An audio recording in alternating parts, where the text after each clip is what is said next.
Tonight on Eagle Angle, Oklahoma Christian's political science class received a special guest.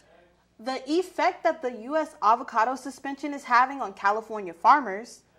And the Los Angeles Rams take down the Cincinnati Bengals to win Super Bowl 56. All this and more coming right up on Eagle Angle.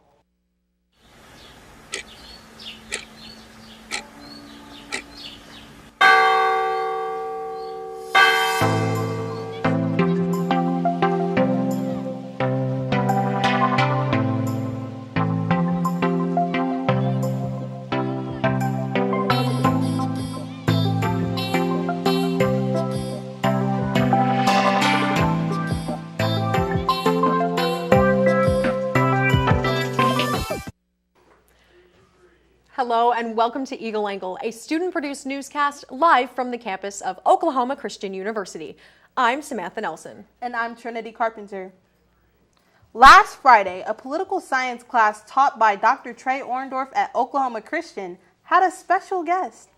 Republican Senator for Oklahoma James Lankford came to class discussing what goes on in the United States Senate and Congress, along with his spiritual life throughout his journey to becoming the Senator of Oklahoma.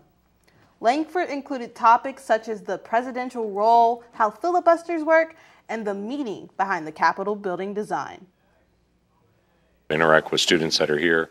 Great questions, great interaction to be able to lay out what's actually happening in D.C., the process of how things are actually working.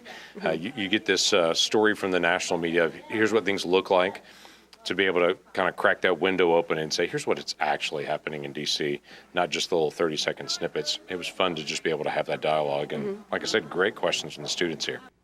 The senator spent a portion of his time answering students' questions over the future of the Republican Party, the Supreme Court, the midterm process, and the Keystone Pipeline. Here's what Dr. Trey Orndorff has to say.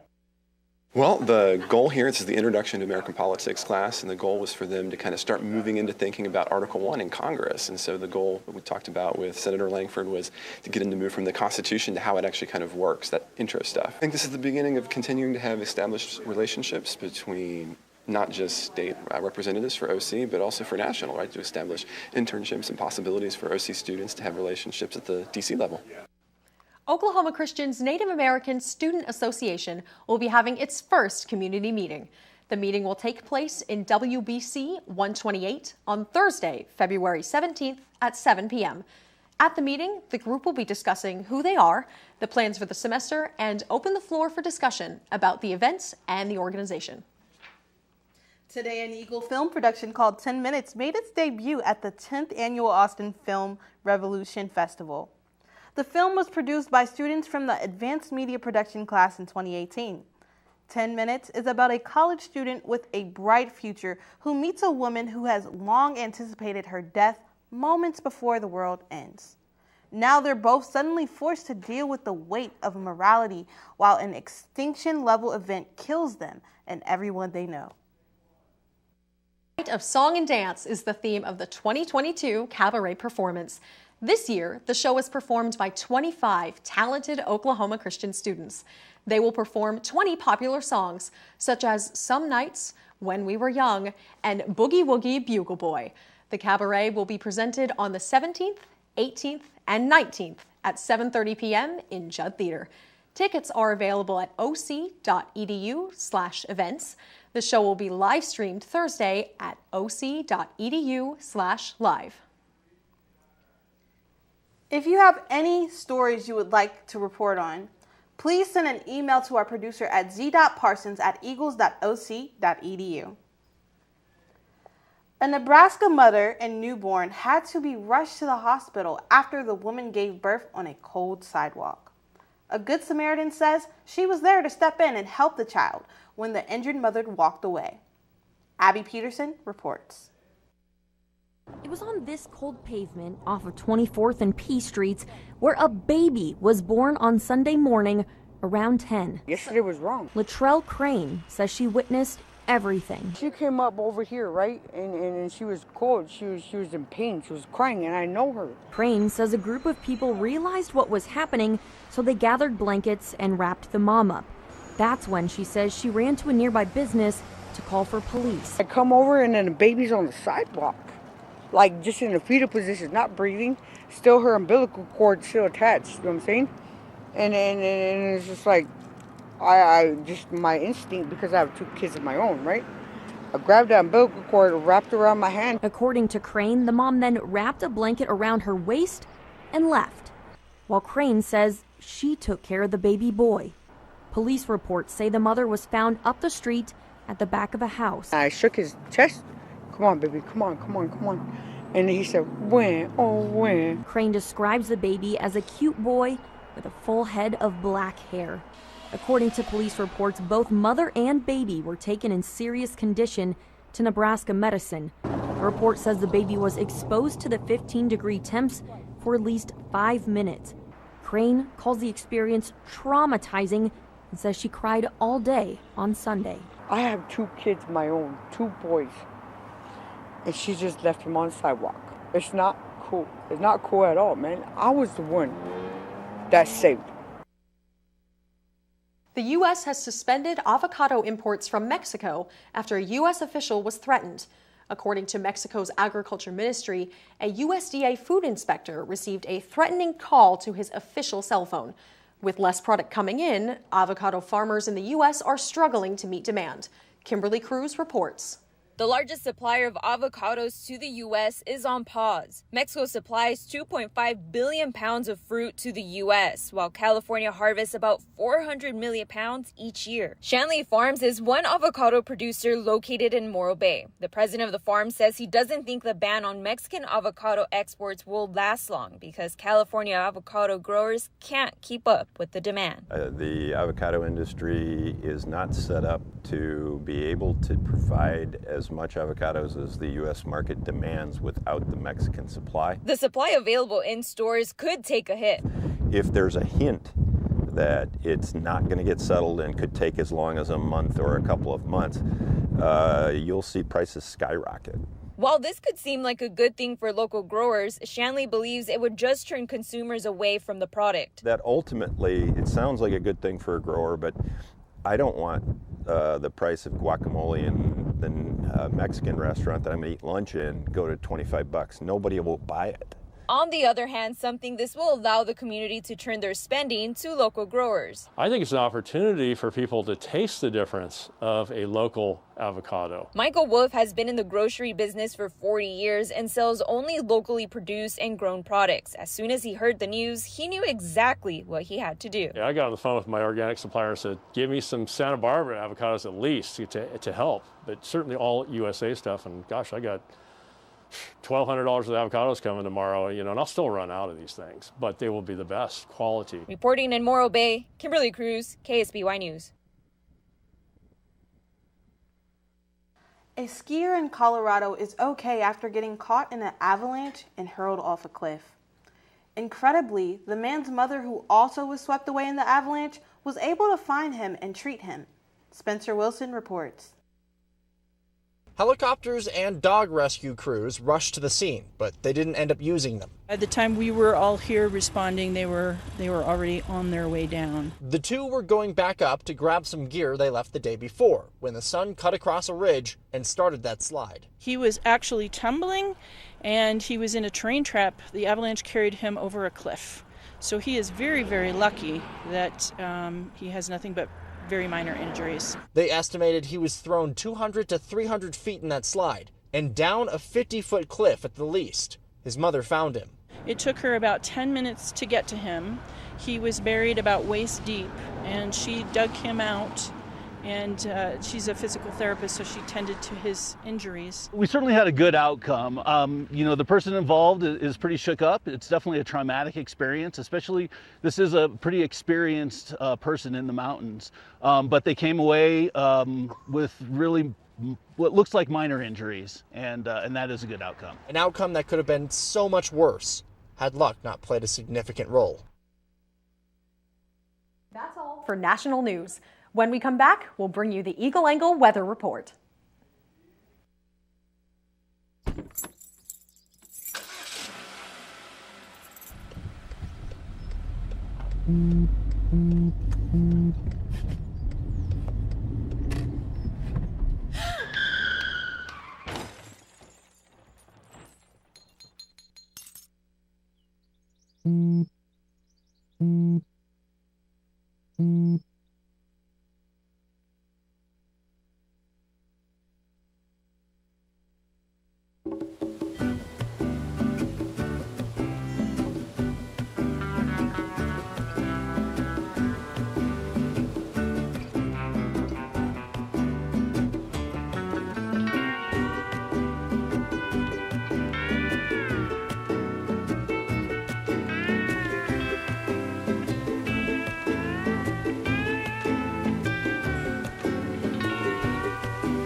Son, love is like the ocean. You have to tread the waters. Dad, that's not the kind of help I needed. Jessica, will you go to prom with me? Yes. Thousands of teens in foster care can't wait to share their first with you. You are loved. You are valued. You are resilient.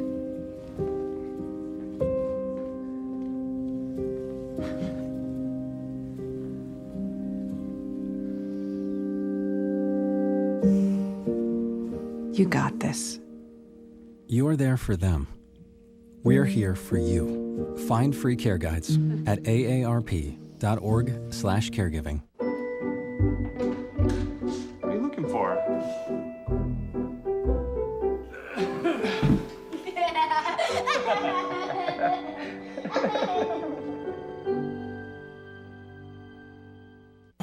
Meet the scan, a simple procedure whose mission is to detect lung cancer early.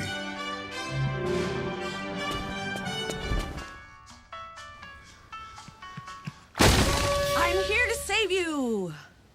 But I feel fine. That's great, but you may still be at high risk for lung cancer. Oh man, that's a new fence. If you smoke, early detection could save your life. Learn more at savedbythescan.org.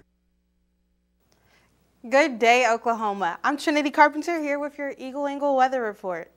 So today's been a really nice day. It's been 70 degrees and sunny. Nice t-shirt weather. You could go ahead and jog around the Eagle Trail. Now let's go ahead and get into the weather around Oklahoma today. So here on the east, you can see there's the 70 degrees in Miami, but then as we go down into Sallisaw, Tulsa, and Ada, it gets into the 60s. There in Durant as well. Here in Ardmore, it's 72 degrees, Lawton 72, and the central Oklahoma City, 69 degrees, Elk City 72, as well as Alice, Ponca City 70 degrees, and here in the Panhandle at Guyma, we have 54. Now for tonight's temperatures. So tonight, it's going to be 59 degrees, so a little more chilly. You might want to grab a jacket, 15-mile-per-hour wind, and 48% humidity. Now, this is what our weekend will look like. Friday, it's going to be sunny. Saturday, sunny. And Sunday is partly cloudy, so a nice warm weekend. You might want to go out and have a picnic with some friends, have some fun. And finally, here is your 5-day forecast. So on Thursday, it will be a high of 30 degrees and a low of 20. On Friday, it's going to be sunny with a high of 53 degrees and a low of 32. Saturday is also going to be sunny with a high of 64, low of 42. On Sunday, it's going to be windy, high of 68 degrees, low of 53. And finally, on Monday, it's going to be partly cloudy with a high of 73 degrees and a low of 32 degrees. And that's all for the Eagle Angle Weather Report. When we come back, Tavares Parker will bring you the latest and greatest in the Entertainment Corner. When I first saw Turtle, my heart was full. Now I'm anything but lonely. We had this deep connection, this heart connection. He just wants to be close to you and part of your life. Every day with Turtle is a perfect day. When I'm holding her, it makes me feel calmer. I think everything he does shows how much he loves us. When we adopt a shelter pet, we discover they're a little bit of a lot of things. But they're all pure love. Yeah! Sam, Elmo! Oh, hey, Julia! You ready to play band with us? I'm gonna play my clarinet. And Elmo's gonna play his drum. Drum loud. Oh, well, you know what to do, Julia. Julia knows. Mm-hmm. With Julia's autism, loud sounds can be too much. But she still loves to make music. Play band. Early screening for autism can make a lifetime of difference. Find out more at screenforautism.org. When I was in foster care, I never knew when I would have to move. So I always had my suitcase ready to go. Then one day, I was adopted. My new parents opened their hearts and home to me. My parents cook my favorite breakfast for me every morning. My parents take me on trips I never thought I would go on. They gave me a home and an even better reason to use that suitcase. My parents aren't perfect, but they're perfect for me. Why should young people care about the spread of coronavirus? Well, we know that people with underlying medical conditions over the age of 60 are at highest risk, but they've got to get it from somebody. So we're asking everyone to be selfless for others so that we can protect those who are most susceptible. Not going to bars, not going to restaurants. It all just means physical separation so that you have a space between you and others. For more information on how you can social distance, please go to coronavirus.gov. Today I'm going to talk to you about physics. Come on in, girls. Let's go. This is the first rocket to get humans to Mars. Really tall. I'm a rocket structural engineer, designing and building parts of the rocket. You are the generation that will be stepping foot on Mars. Do I have a group of astronauts on my hands? Yes. You can become a rocket scientist or whatever else you want to be. I'm Tavares Parker, and welcome to your Entertainment Corner. The man behind most of Hollywood's biggest comedies has died. Ivan Reitman produced and directed 1984's Ghostbusters that turned into a major franchise, and his son recently directed the new film, Ghostbusters Afterlife. Reitman was also behind classics like National Lampoon's Animal House, Stripes, and Space Jams. He was executive producer of the family hit Beethoven and its sequel. He even helped produce the 2009 Oscar-nominating movie Up in the Air featuring George Clooney. The CEO of Sony Pictures says, "Tonight, the lady with the torch weeps, as do all of us at Columbia and fellow viewers around the world." Reitman was 75. Olympic gymnast Simone Biles is adding to her hardware, but this time, instead of a medal around her neck, it's a ring around her finger. Her boyfriend, NFL player Jonathan Owens, proposed on Valentine's Day, and she said yes. Biles shared pictures on social media Tuesday of Owen on one knee. She wrote in the caption, "The easiest yes. You're everything I dreamed of and more. Let's get married." The gold medalist and the Houston Texans football player started dating right before the pandemic. Owen told Texas Monthly last year, the shutdown allowed them to really get to know each other and create a strong bond. Spider-Man: No Way Home continues to break records at the box office. The movie is now the third highest grossing domestic release in history, pushing the 2009 science fiction epic Avatar to number 4. Moviegoers pushed No Way Home to that spot Monday after buying $1 million worth of tickets. The movie has almost grossed a whopping $761 million at the domestic box office, despite launching exclusively in theaters in December. Avengers: Endgame and Star Wars: The Force Awakens are still the two top highest grossing movies ever. Now here's David Daniel with your Hollywood Minute. There's wonders in this world beyond our wandering.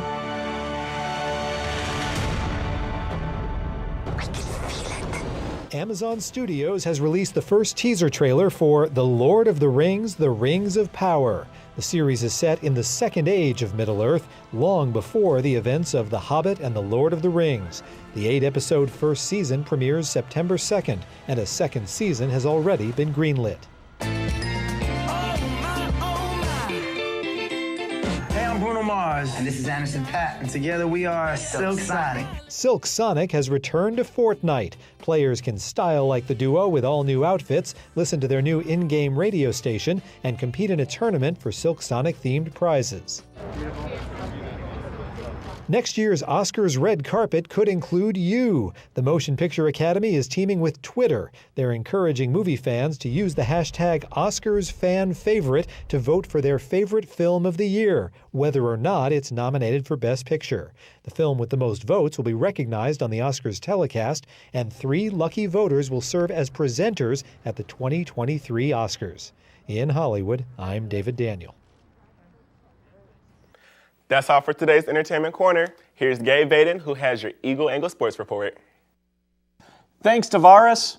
The Los Angeles Rams defeated the Cincinnati Bengals 23-20 in the win in the Super Bowl 56 Sunday. Fittingly, the game had a Hollywood ending with a suspenseful 4th down stop by the Rams. It is only the 2nd time in Super Bowl history that a team was able to play on its home field. The victory at SoFi Stadium ended a magical year for the Rams quarterback Matthew Stafford in his first year in Los Angeles. Stafford endured 12 tough seasons with the Detroit Lions before being able to play on a top-ranked team. His receiver, Cooper Kupp, was named Super Bowl 56 MVP after having been named Offensive Player of the Year last Thursday. Over the weekend, Oklahoma Christian softball team played in the first weekend of the Edmond Regional Festival. The weekend started out with a tough loss against in-state rival Rogers State, losing 0-1. Oklahoma Christian made a quick turnaround on Sunday, winning 2 games back-to-back to close out the first weekend of the tournament. The Eagles beat Missouri Southern 12-4, going on to beat Southern Nazarene 6-3. The number 15 ranked Oklahoma Christian is now 7-2 on the year. They'll be back in action at home this week, playing 6 games over 4 days, facing Oklahoma Baptist on Thursday for the first time since 2012. It was a big weekend for the Lady Eagles basketball team as they were on the road. The team traveled to St. Mary's on Thursday, winning their first game of the season. Brooklyn Bain matched her career scoring high of 28 points and set a new rebound career high of 18. They would go on to beat the Rattlers 70-61. On Saturday, the Eagles then traveled to St. Edwards, winning their second game of the season against the Hilltoppers. The Eagles outscored St. Edwards in both quarters, winning 79-60. Kendall Blackburn was a dominating factor for the Eagles as she was 6 for 7 on the court, including 4 out of 5 shots at the 3-point range. Now for upcoming sports. Tomorrow, softball takes on Oklahoma Baptist in the second weekend of the Edmond Regional Festival at home at 4 p.m. They continue the tournament playing Friday, Saturday, and Sunday. Friday, they will face East Central at 3 and Nebraska Kearney at 5:15. Saturday against Northeastern State at 3 and Southern Arkansas at 5:15. For the last day of the tournament, they will take on Harding at 2.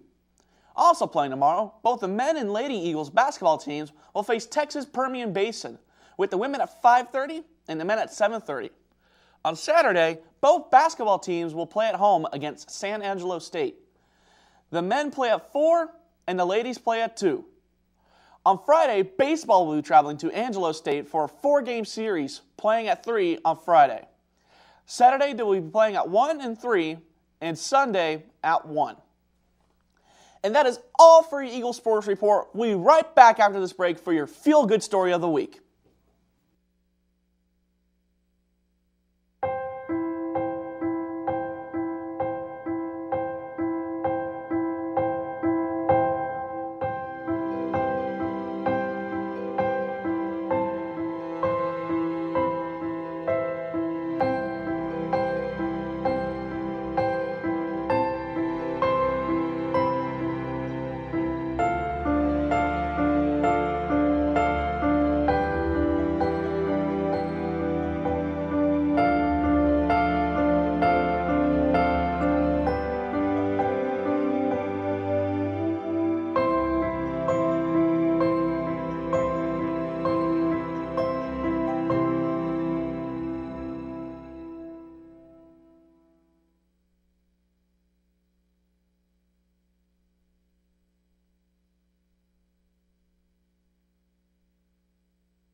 Hey, Bobo, do trees tell each other stories?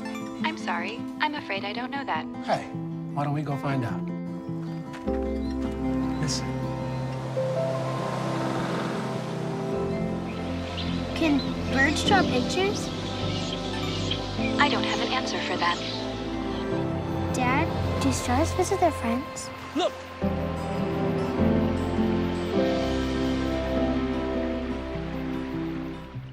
Roll over.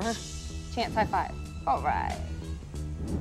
When you adopt a shelter pet, you discover all the things that make them unique. And your mother and...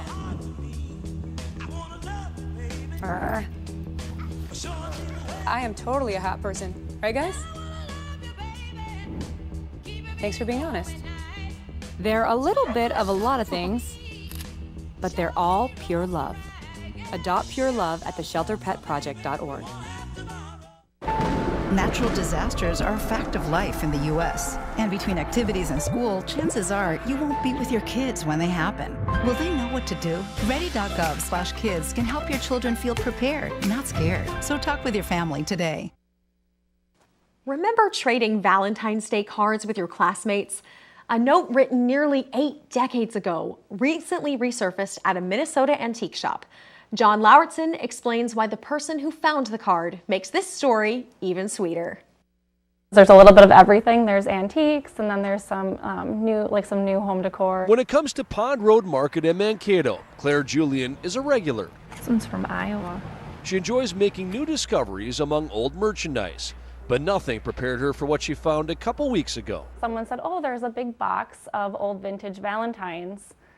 We should go down and look at them. The card on the very top of the pile stopped Claire in her tracks. And I turned it over, and I got goosebumps. I'm like, I can't believe this. This is my great aunt Arlene's Valentine. This is what it said. It's, I'm brushing up for you, Valentine. Arlene Brecky wrote that card to a classmate nearly 80 years ago while attending a 2-room schoolhouse near Vernon Center. It's kind of ironic, isn't it? At school, we'd make our little boxes, and then your classmates would put Valentines in the boxes. It's hard to comprehend the journey that little card took over the course of nearly 80 years. How it ended up going from an old country school to a store in Mankato remains a mystery. The fact that Claire is the one who found it may have been fate. The two have a special bond. The day of my wedding was actually the day of her husband's funeral, which was really, really sad, and I didn't expect to see her. But Arlene made it for the reception. It was a moment I don't really have words for, but it meant everything to me. Now they can share a Valentine's Day made, not with candy and flowers, but with a little card and a little bit of nostalgia. Well, I always believe in angels, and somehow it must have been an angel taking care of the Valentine to end up with Claire. That's all for today. That's all for today, and we'll see you back here next week to bring you the latest. Thanks for tuning in to Eagle Angle, where it's your campus, your news. Good night. It's okay.